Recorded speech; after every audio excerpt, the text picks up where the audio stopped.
Hi,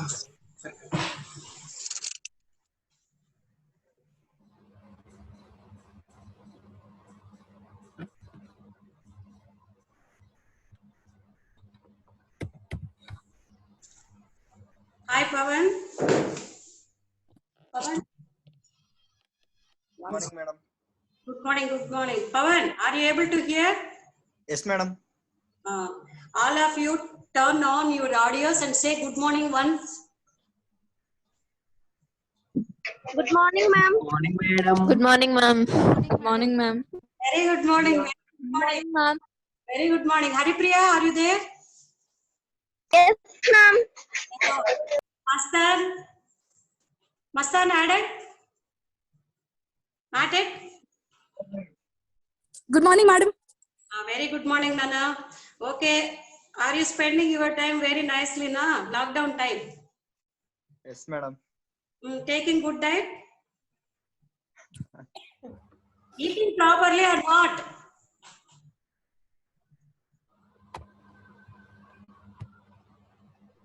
Hey, Pavan.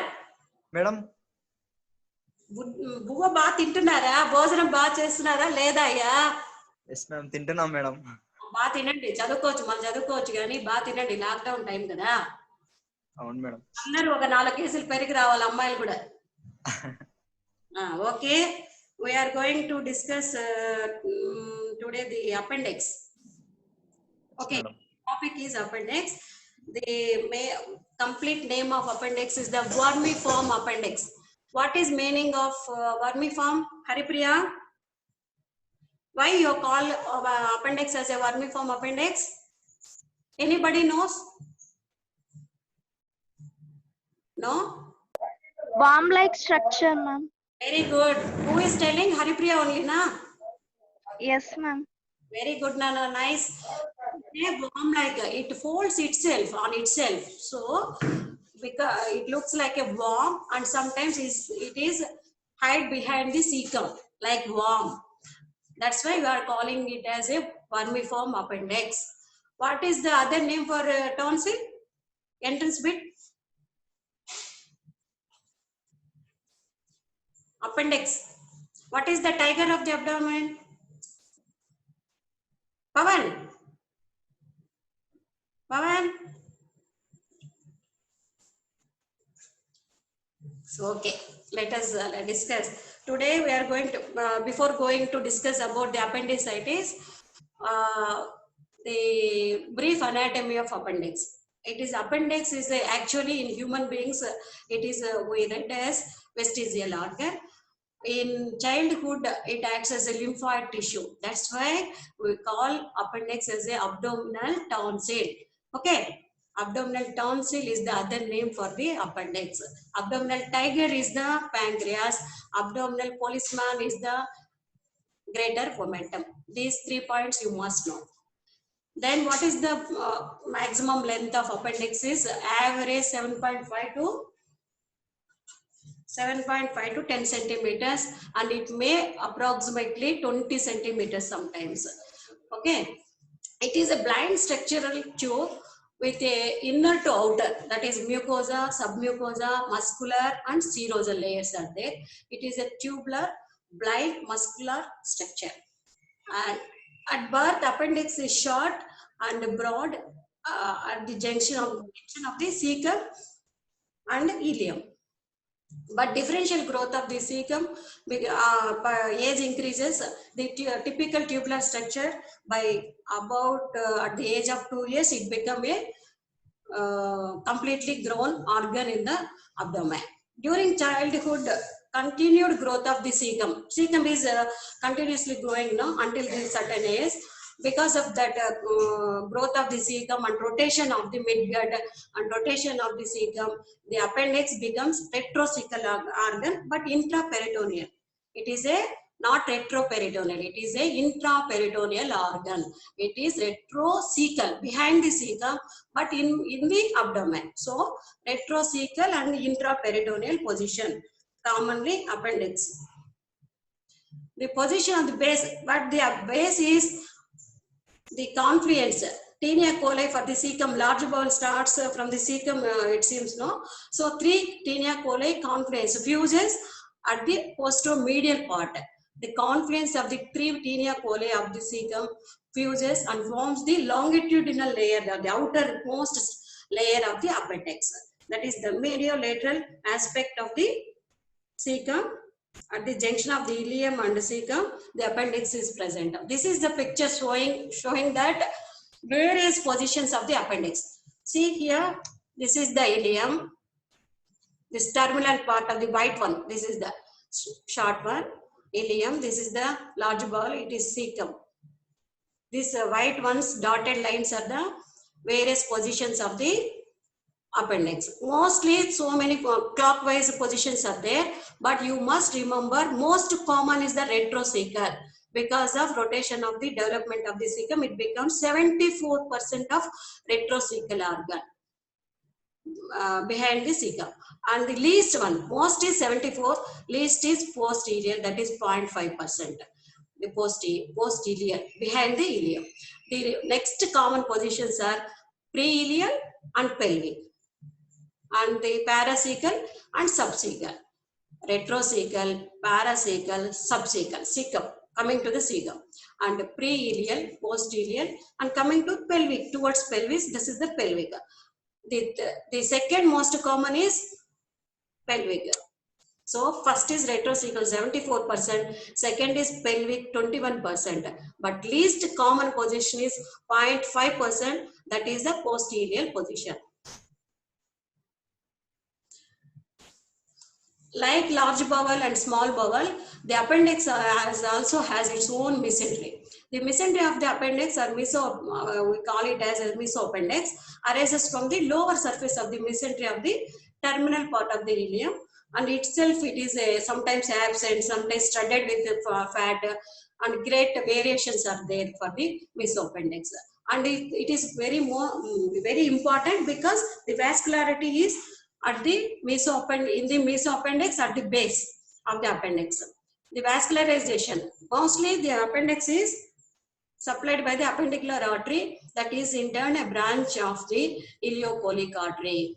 But what is the entrance bit for you here is the artery of Sheshachalam. It is an accessory artery. It is a additional artery which supplies the appendix. That is the artery of Sheshachalam. The name is the person who identified that accessory artery.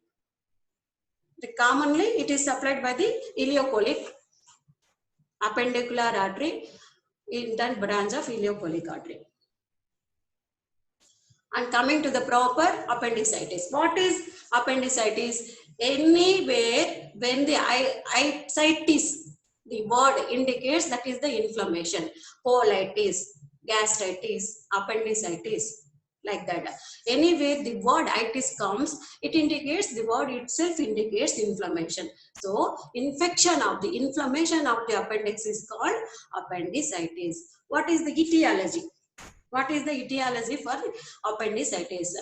Decreased fiber diet and high consumption of the carbohydrate diet and refined carbohydrate diet, and obstruction of the appendicular lumen, very small, 0.5 centimeters lumen is there, very small lumen is there. What is the wall? Anybody?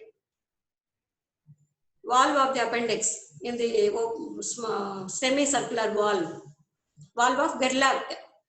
That is the opening and closure mechanism maintained by that wall, appendix into the cecum, and it controls the content enter into the IC junction, ileum to cecum. The confluence is passing through that procedure. The valve is very important to prevent the entry of content into the appendix lumen. Very small lumen is there, 0.5 centimeters. The obstruction of the appendicular lumen leads to the detention of the content and mucosal secretions and edema of the appendix, and leads to the appendicitis. Next common is the fecolith. That is the composition of the fecal material, calcium, phosphates, and bacteria. Loaded with multiple, so many bacteria, and anaerobic, aerobic, all bacterial contaminated materials and epithelial debris, all formed as a small stone-like thing, that is the fecalith. It may obstruct the lumen of the appendix, causes the appendicitis. Sometimes foreign bodies. What the foreign bodies? Undigested seed particles in when the food is consumed, not properly chewed. That seed particles, all these acts as a foreign body, and these foreign bodies, while passing from ileum to cecum, they may land and obstruct the lumen of the appendix. That is the foreign bodies. The other thing is tumors. That is a carcinoid tumor. The tumors of the appendix is most commonly carcinoid tumors.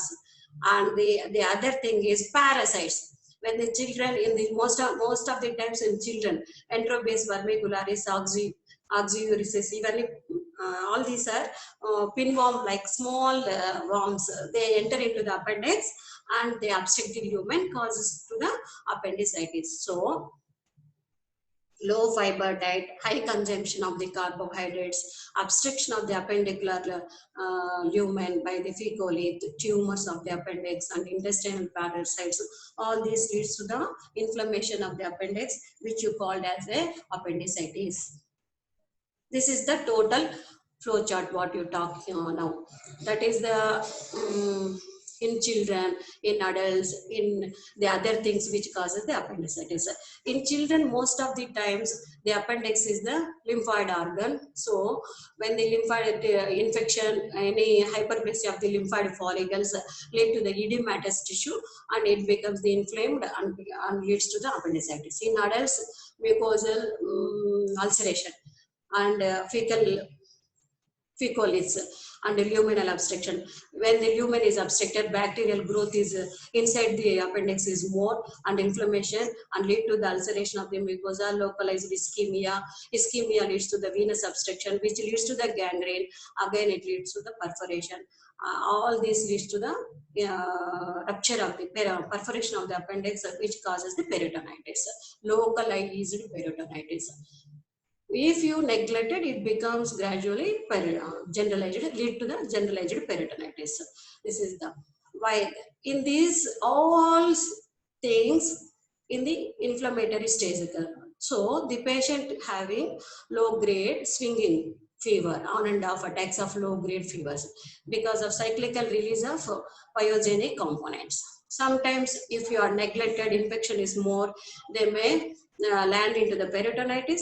They having the high grade fevers, and they because of that reaction to the inflammation in our body, the WBC, you must remember this point. WBC, leukocytosis, is one of the investigating factors. So you have to remember this.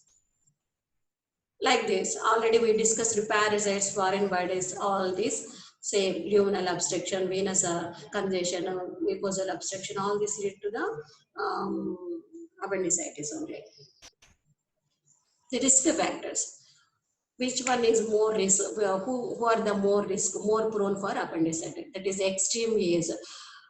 You know, initially in the teenage up to 20 years, male and female both are equally affected. But age increases gradually. It is males are infected less compared to females. In old age, coming to old age, again, in the old age infection, males are again more infected. So extremes of age, you don't neglect that. Appendicitis is not possible. Don't mind that. Appendix is rare. It is in extremes of the age, it is more common. And fecalith obstruction and immunosuppression and pelvic appendix. It is 21%, no? Second most common. After retrocecal, pelvic appendix is the second most common position of the appendix because of pelvic organ, especially in females, ovarian tumors and fimbrial tumors and tubular fallopian tube tumors and huge fibroid uterus, like that. These all pelvic organ pressure may irritate and congestion is increased. It again lead to the pressure. It compresses by the follicles and the cystic lesions. It lead to the infection of the appendix. And then, as usual, in diabetic patients, immune suppression is there. It is more, they are more prone for appendicitis and previous abdominal surgeries. Because of these surgeries, sometimes any hysterectomy and any other intestinal surgeries are there. The additions are formed. In between those additions, this is stuck. Because of that fibrosed vascularity and decreased vascularity, it may more prone to infections. So risk factors are extreme age, fecolith, immunosuppression, pelvic appendix, diabetics, and previous abdominal surgeries. Coming to the clinical manifestations. You all of you know that symptoms are the complaints telling by the patient, and signs are the things which we, that means doctors elicited, that is sign. And what the signs you have to elicit in the appendicitis. These are the headings you came to know. The symptoms are patient always complaining, sometimes in the pain in the right iliac fossa and periumbilical colicky pain. Why periumbilical pain? Appendix in the right iliac fossa organ, no? In the cecal region, IC junction region, but pain in the periumbilical region. Because this dermatome T10 is the innervation for that appendicular somatic autonomic nervous system. That's why pain is sometimes, especially in children, periumbilical pain is more common, and in adults, right iliac fossa pain and anorexia, because that peristaltic movement, vomiting, irritation, all those things, patient avoids the food and they don't want to feel like eating, and nausea, vomiting sensation, peritoneal irritation lead to the nausea. And signs, what the signs had when you see the patient for the pulse and the temperature, they are having the pyrexia and localized tenderness in the right iliac fossa, muscle guarding. Patient is afraid of pain, so they guard themselves. So muscle guarding is there, rebound tenderness is there. What is that? Tenderness, McBurney's point tenderness. I am going to discuss that. What is McBurney's point? These are the signs: see, pointing sign, rousing sign, Soya sign, and obturator sign. The names itself suggesting what the sign is. Pointing sign. When you ask the patient, show me where is your pain, where is pain is more, we ask the patient. They themselves point out that pain. Patient is asked to point, they show that McBurney's point, that is in the right iliac fossa, they show that here is pain is more, that is pointing side. And rousing side, that is a deep palpation of the right iliac fossa may cause pain in the left iliac fossa may cause right. When you give the deep palpation in the left iliac fossa, that is amoebic point. Corresponding to McBurney's point, in the left iliac fossa, there is amoebic point where the sigmoid is located. In the right side, cecum is located. In the left side, sigmoid is located. So because of amoebic colitis, patient is having the tenderness. That is called amoebic point. The same point is McBurney's point. When you give deep palpation in the left iliac fossa, because of the movement of the momentum, the patient complaining the momentum, and it pushes the appendix and gives the pressure on the IC junction. So they complain pain in the right iliac fossa, that is rousing sign. And Soya sign, because the psoas muscle irritation, patient is asked to write hypoflexion. The patient may get because of irritation of appendix over the psoas muscle, they get the pain. So Soya sign. The obturator, because of hypoflexion and internal rotation, the inflamed appendix contracts over the obturator internus, and in this maneuver pain increases. That is the obturator sign. So these signs you must know: pointing sign, rousing sign, Soya sign, and obturator sign. Symptoms, signs, and signs what you have to elicit. This is very important. See, all of you, here the picture is showing from the beginning, anybody, when we are talking about appendix, you immediately came to know the word, that is the McBurney's point. This is the McBurney's point, this one. What is McBurney's point? Spino-umbilical line. anterior superior iliac spine, and the imaginary line towards the umbilicus, and lateral 1/3 and medial 2/3. The junction of the corresponding is the McBurney's point. This is the point where the appendix is situated. That is the McBurney's point. McBurney's point. Spino-umbilical line and lateral 1/3, medial 2/3. That is the McBurney's point. The same line, anterior superior iliac spine, umbilicus, medial 2/3, lateral 1/3. That is the sigmoid point. That what you call it as amoebic point. So this picture is showing that the person will see this hand when you give the pressure at the amoebic point. Push with deep palpation, you did know the patient complain pain in the McBurney's point. That is the rousing sign. You see, this is the obturator sign, the flexion and flexion of the knee, hip, and rotate, internal rotation. This is the picture showing the obturator sign. So see here, this is psoas muscle here, no, long muscle. So hip flexion and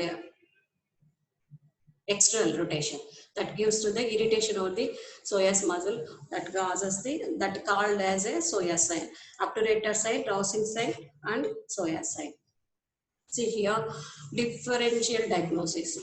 Sometimes the other diseases may mimic the appendicitis. You may confuse what are the other diseases which confuses us from the appendicitis. In children, in adults, in females, it is very, very important in females. When you are treating the female patient for the appendicitis, so many doubts, so many problems, so many other diseases you have to exclude. And in elderly, the older age people. In children, gastroenteritis, mesenteric adenitis, Meckel's diverticulum, intussusception, and Hennach's colon purpura, and lobar pneumonia. All these sometimes radiating pain, right iliac pain, left side pain, like that they may confuse us. So you have to exclude all these diseases in children.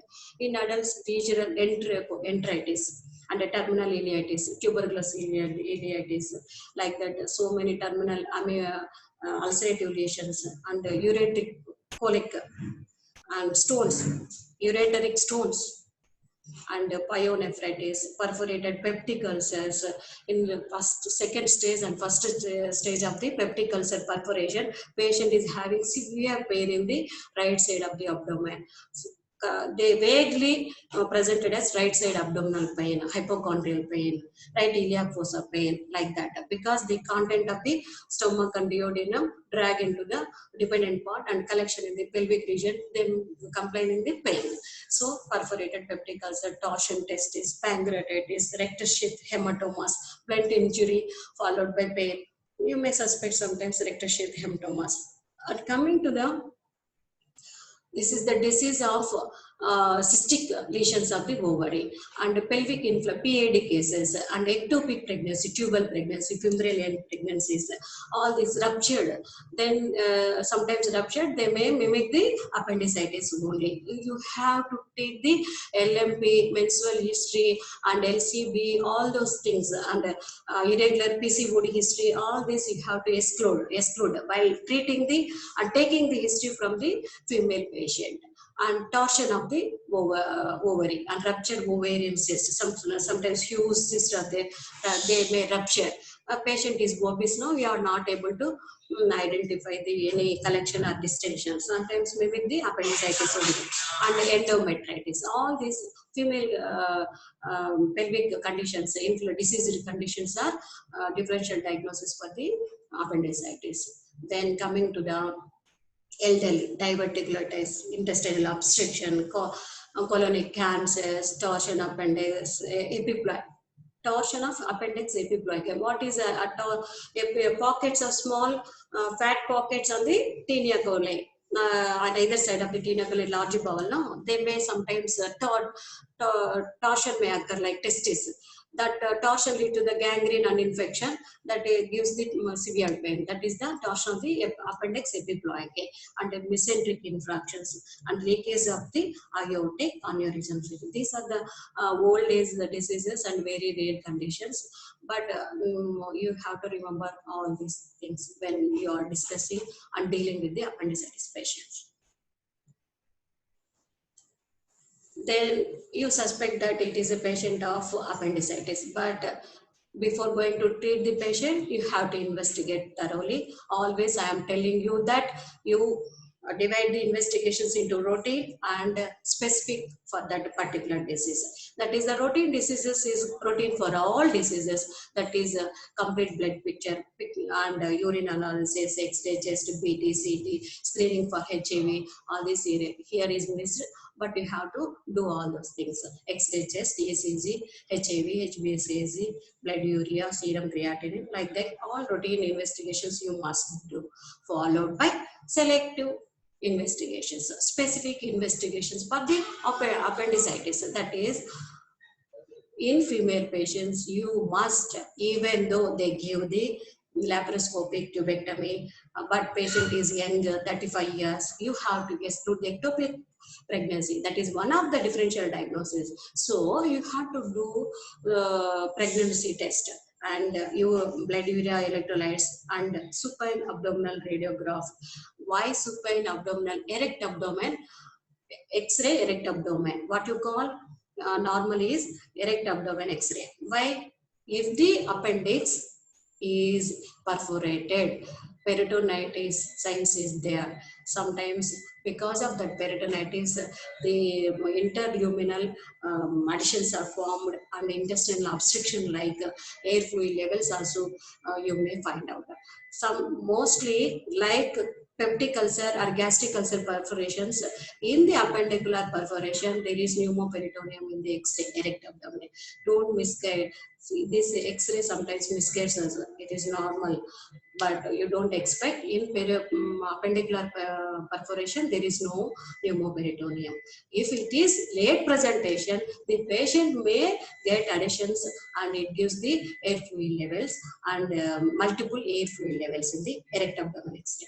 And ultrasound of the abdomen and pelvis to exclude the pelvic organ lesions and any other. Sometimes, very rarely, you must remember subhepatic appendix because of midgut rotation, mall rotation, and congenital anomalies. Cecum and the appendix must sometimes you are able to see in the subhepatic region.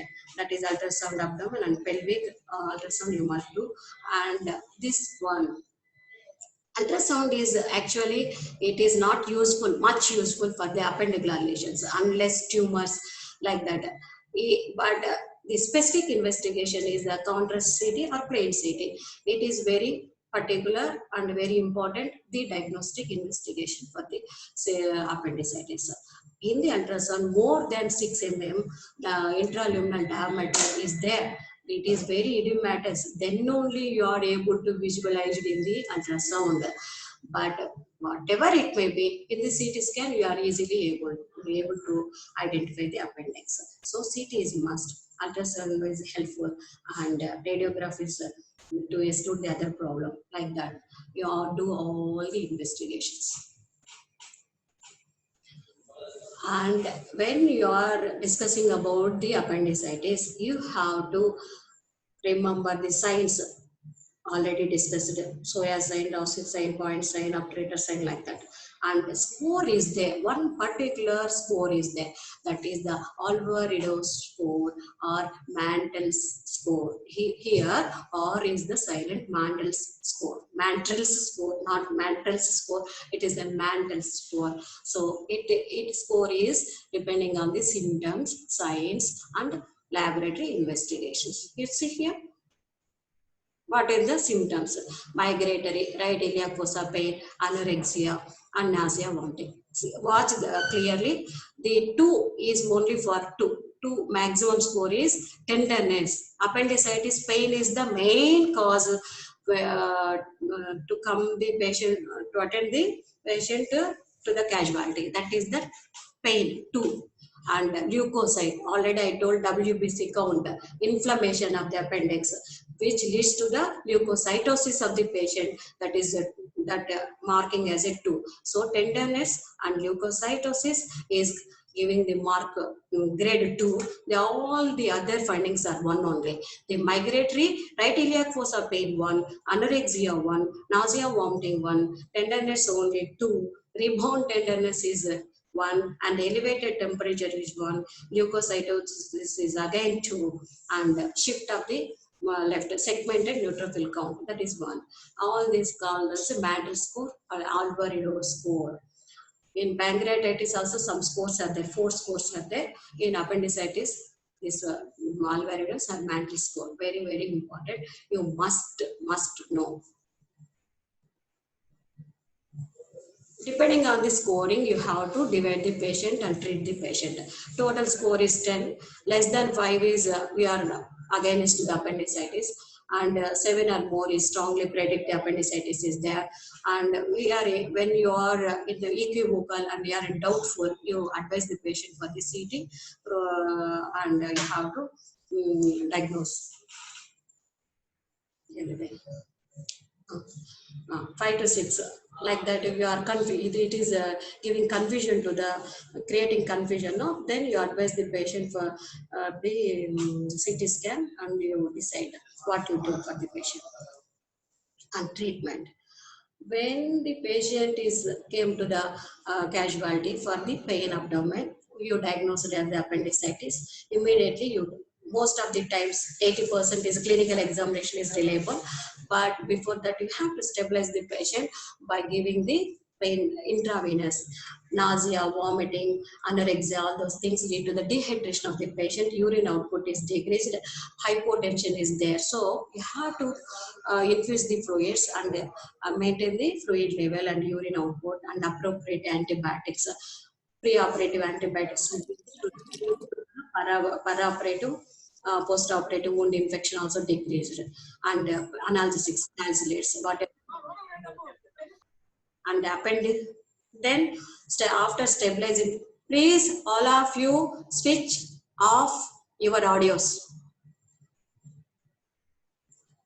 And after stabilizing the patient, you plan for appendicectomy, because in a surgery, when the patient consults a surgeon, we always 80%, 90%, 99% patient landed to go to the surgery only. Conservative treatments are very, very rare. And coming to appendicectomy, conventional appendicectomy, laparoscopic appendicectomy, what are the post-operative complications of the both conventional and laparoscopic surgeries? We are going to discuss. This is the conventional appendicectomy surgery incisions. All of you, I think that you may or may not observe conventional appendicectomy in elective OTs in 8th semester postings. But this is the spino-umbilical line, this is the McBurney's point, this is the incision, the gridiron incision, and on either side of the McBurney's point, 1 inch above, 1 inch below. That is the gridiron, McBurney's point. It is the incision. This blue line is the incision. This one type of incision. This is the obese and sometimes unmarried girls. They don't want to have the scar, like fancy incision. That is the Lanz incision, and 2 centimeters below the umbilicus and mid clavicular line, mid inguinal line, corresponding 2 centimeters below the umbilicus. This is the Lanz incision. These are the 2 conventional incisions we are following commonly, but the other incision is the Rutherford-Morson's incision. In that, transverse abdominalis and internal oblique muscle splitting because of deep buried and pelvic and studded with chronic inflammations, adhesions are there. Then you split the muscles and you have to remove the appendix. That is the Rutherford-Morson's incision.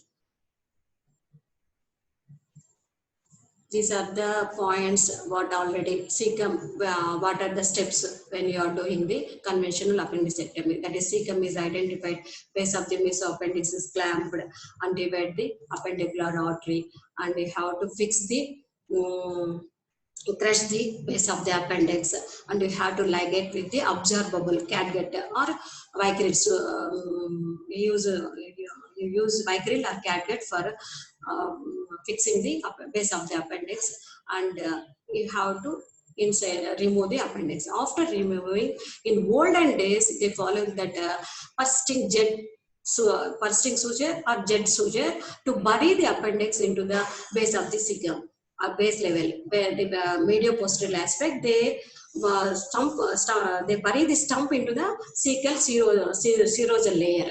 But nowadays it is not practiced. It is a old method. Burying is not practicing now. But you have to know that olden days procedures also. This is the picture showing that this is the appendix, this is the cecum, this is the base is crushed by the artery forceps and ligate the base, and you have to cut the appendix with the scalpel, with the handle, and you remove the appendix. After that, you have to bury by the bursting suture. ఇది class కాదు కదా ready చేస్తున్నాం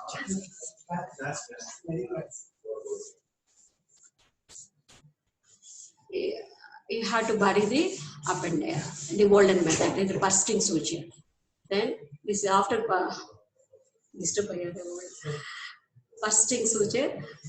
It is completely the base is buried in the cecal serosal layer. This is not practicing nowadays. We are just covering this raw stumpy area by the just putting a momentum over that. That is the procedure we are following, because nowadays the conventional method of appendicectomy is rarely practiced. We are most of the times practicing the laparoscopic appendicectomy only. If the patient is not willing for laparoscopy or the symptoms are high, you are suspecting the perforation and contamination is more, then only you go for conventional. Otherwise, most of the times you plan for laparoscopic only.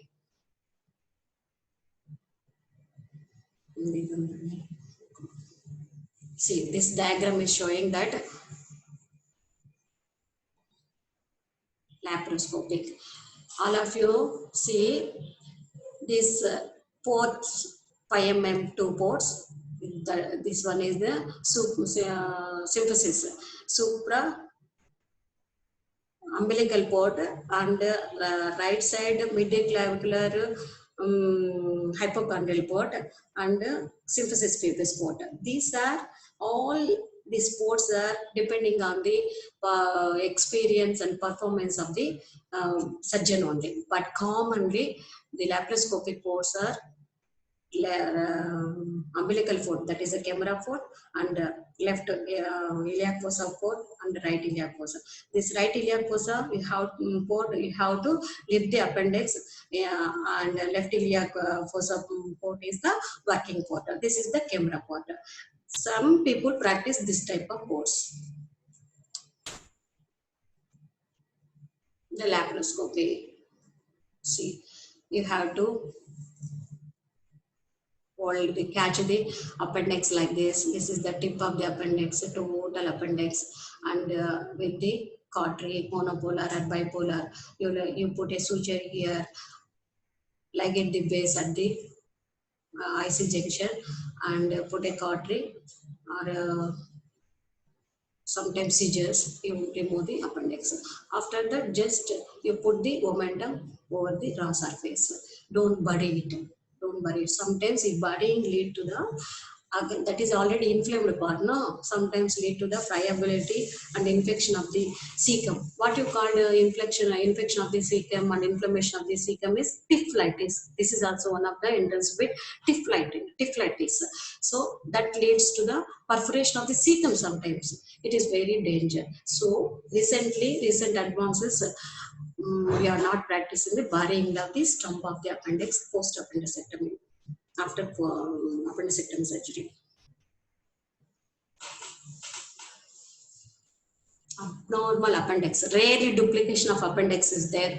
Abnormal appendix, sometimes absence of appendix is there, and sometimes because of chronic inflammation, they on and off attacks of treatment, atrophied appendix is there. We are before going to declare that absent of appendix, you have to check all tinea 3 coli.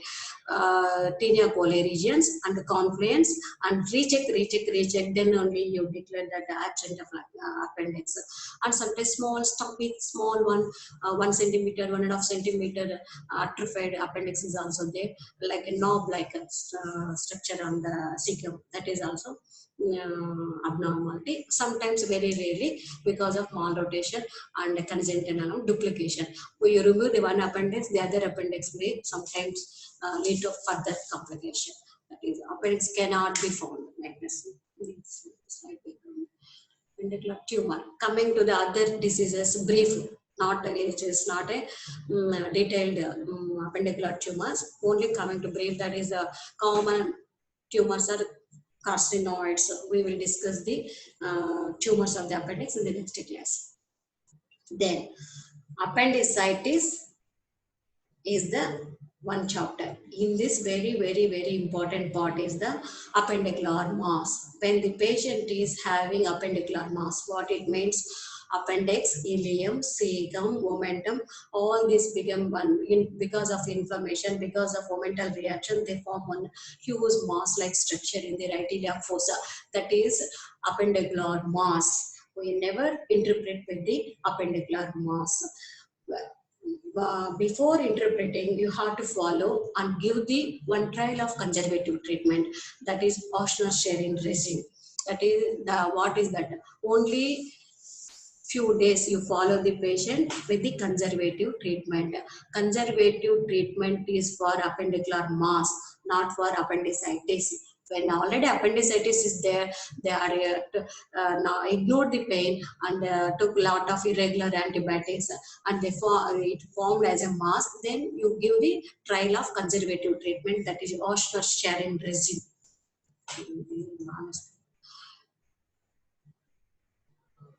In that regime, you have to pulse rate, you watch for careful recording of the patient condition and extent of the mass should be made, and abdomen regularly re-examined. Every day you have to, morning, evening, you have to examine the abdomen and examine the mass, size of the mass, and mark the limits of the mass using the skin pencil, skin marker. And temperature and pulse rate should be recorded. 4th hourly chart you have to maintain. Urine output, BB, pulse and temperature chart you have to maintain while following the conservative treatment. And the contrast enhanced CT examination of the abdomen should be advised for the patient. And so it may lead to abscess. Sometimes the mass is liquefied, and because of that antibiotics and proper treatment, liquefaction of all additions and inflammatory reaction, so abscess may turn into abscess. Then you have to, patient is clinically deteriorating, you open the right iliac fossa with the same conventional method and give the wash and keep the dry and close the abdomen. Don't touch the appendix again. When the inflammation is there, don't disturb that appendix. It leads to the severe complications. Just you give the wash and clear the abscess, and total pus is removed, and if possible flimsy additions are there, you have to clear the surrounding areas of the IC junction and appendix, and with normal saline wash. After cleaning, you have to keep the dry and close the abdomen. That is one type of conservative. Clinical improvement within 24 to 48 hours. The criteria for conservative methods, rising, when you are following conservation, when you have to open, rising pulse, increased spreading of abdominal pain is gradually increasing, and rise of mass, size of the mass is increasing, you have to open the, post the patient for the surgery. And post-operative, for any surgery, there is a complications. What I told, hematoma or infection, these 2 points. When you don't know about any post-operative complications for any surgery, these 2 you must write. When the time up in the exam, you have to mention infection and hematoma, hemorrhage, like that. But for every surgery, some complications are there. That is wound infection, intra-abdominal abscess formation, and additions, post-operative intestinal obstruction, and ileus, because we are irritating, touching, and irritating the momentum and mesentery, all those things, no, ileum, it may patient may sometimes ileus, paralytic ileus, abdominal distension may develop, and respiratory pneumonitis or collapse. This is very rare. When we posted for the appendicectomy under general anesthesia, patient is very worried, lung condition is not good, then they may land into the respiratory infections. Otherwise, they don't go for respiratory problems most of the times. And venous thrombosis and embolism. For any surgery, embolism is there, and portal pyelophlebitis is there, and fecal fistula. It is very, very, very, very dreadful complication. When the base of the appendix you are ligating or you are cauterizing, when you are not properly fixed, the knot, it leads to the fecal matter contamination of the abdominal wall, lead to the peritonitis. It again lead to the fecal fistula, enterocutaneous fistula. Entero, the intestine, cutaneous, skin, made between the entron and the skin, there is a fistula. That is fecal, enterocutaneous fistula, fecal fistula. Very, very dreadful and very harmful to the patient. And recurrent appendicitis, it is a very rare. Sometimes patient may feel that even though appendix is removed, because of that neuroimmunological, psychological feeling, they may feeling same pain, same intensive severe pain in the right iliac fossa. That is recurrent acute appendicitis. And sometimes duplication of the appendix, you removed the one appendix, the other is there, then recurrent appendix will come. And the neoplasms of the appendix is the other diseases which affects the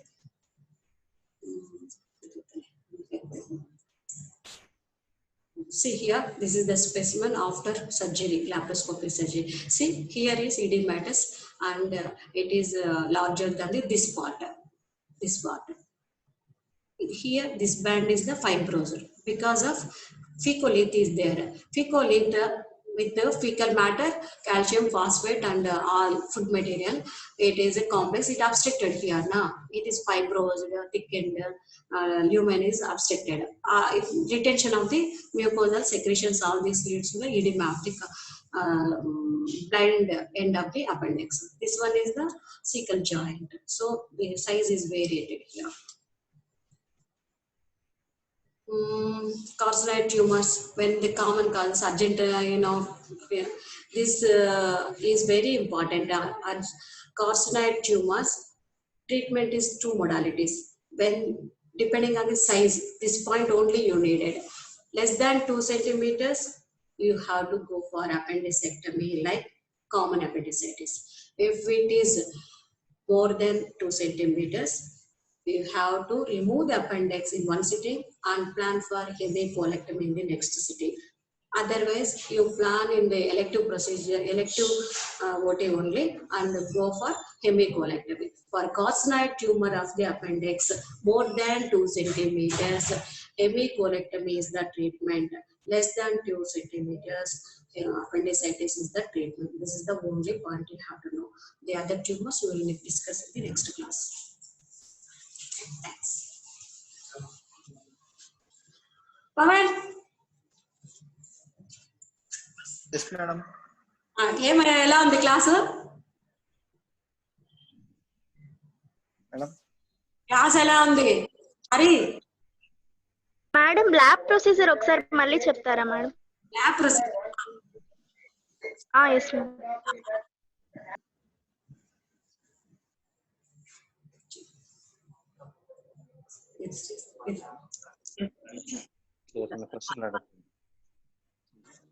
This one you want, Haripriya? Yes, ma'am. From the starting of three ports. Oh. You don't bother about this picture, yeah. You bother about only this picture, okay, Haripriya? Okay, ma'am. This I told you. The ports depends on the mindset of the and practice of the surgeon, not constant ports. Commonly, the ports are right iliac fossa 1, left 1, and umbilical port 1. Like this, commonly we are putting the ports. In this picture, they are showing that right side mid clavicular port 1, and symphysis suprapubic in port 1. But commonly we are putting the ports 5 mm ports in the right iliac fossa, left iliac fossa, and umbilical port is a 10 mm port. These are the commonly using ports. Are you clear? Yes, ma'am. See, the placement of the operating ports may vary according to the operator preference. You see this line? Yes, ma'am. Convenience. If the patient is obese or the surgeon is practiced with the pubic port and right subhepatic port like that, because of their convenience, their practice, they differs. They put the ports. Commonly, as per our book, we are following right iliac port, left iliac port, and umbilical port. The operator stands at the right, left and face the video monitor placed at the patient's right foot. Haripriya, at any time you watch endoscopic appendicectomy in what? Where the monitor is? Head side. Head side only, na? But that is also priority of the surgeon only. Some surgeons prefer monitor at the head side, some prefer at the foot side. Okay. Okay, ma'am. Then moderate Trendelenburg tilt of the operative table. What is Trendelenburg tilt, Nana? Position? Low head low position, ma'am. Yes, we have to head low and foot end elevation because the intestine fall back and the IC junction is clearly visualized. Moderate, don't give severe total tilt, no need. We have to just tilt the table, head low position. Appendix is identified and control using of laparoscopic tissue folding forces. These forceps, these arteries, all you have to watch in OT. Haripriya? Okay, ma'am. By elevating the appendix, the mesoappendix is displayed. When you lift the appendix, no, the mesoappendix will you are clearly able to see. Sorry, able to see. Okay, ma'am. Dissecting forceps is used to create a window. You have to perforate the mesoappendix. You create a small window in the mesoappendix and allow the appendicular vessel to be coagulate. You have the appendicular artery and vessels vasculature. You have to clearly cauterize. Okay. Okay, ma'am. And like it using it, sometimes some surgeons cauterize the arteries, cauterize the veins, cauterize the vessels. Sometimes they apply the clips like lap cholecystectomy. And appendix free of its mesentery can be ligated. It's absorbable loop suture, divide and remove through the one of the opening. Right iliac port gani left iliac port gani akkadi nunchi mana specimen ni teeseyali after ligate removing. It is not used to invert the stump into the appendix. See this line? It is not useful to invert the stump. We are not bury the stump of the appendix into the cecum. Okay. Okay, ma'am. The olden days only they are burying. The single absorbable suture is used to close the linea alba at the umbilicus. You have to close the umbilical camera port because that is 10 mm port. Sometimes while operating and giving, it may inside there is a large hole is there. So you have to linea alba at the rectus sheath. You have to close it with Vicryl or catgut. Okay, ma'am. Small closed with the sometimes cosmetic, you are lady surgeon, no? So subcuticular sutures may apply. Patient who undergo laparoscopic appendicectomy are likely to have less. What is the use of laparoscopic surgery compared to conventional surgery? Pawan or Haripriya or Masthan? Wound infection, size of the incision is very low, ma'am. Small, not low. And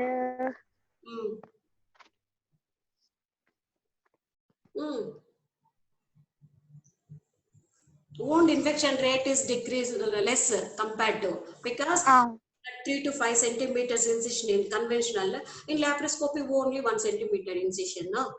Yes, ma'am. Small incision size, wound infection rate is decreased and the patient may go to their work very early. Mobilization of the patient is very early, and post-operative care is also least compared to conventional. Okay, we have Okay. to see orals early compared to conventional in laparoscopic surgery. Okay, and minimal blood loss. Okay, ma'am. All these are plus points compared to conventional. Are you clear? Yes, ma'am. Thank you, ma'am. Okay, right. Bye.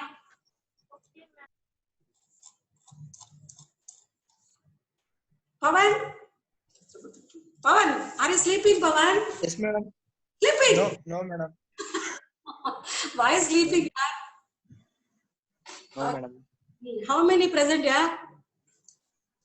220, madam. Okay. Is it useful class or not? Yes, madam. Very useful, madam. Very useful. Okay. Yes, madam. But it is new now. June class, online classes for the teachers also. We are also following very difficultly here. We are not able to see all people. We are not able to ask questions. Huh? Yeah, how many of you are sleeping or how many are listening? We don't know.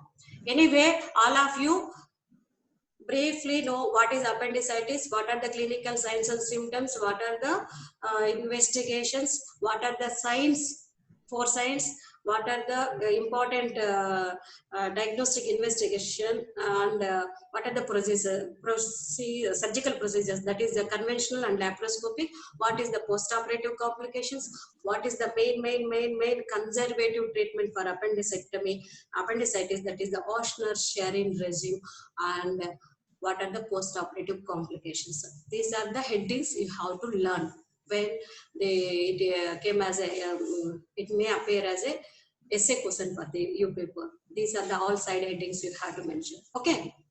Yes, madam. Bye.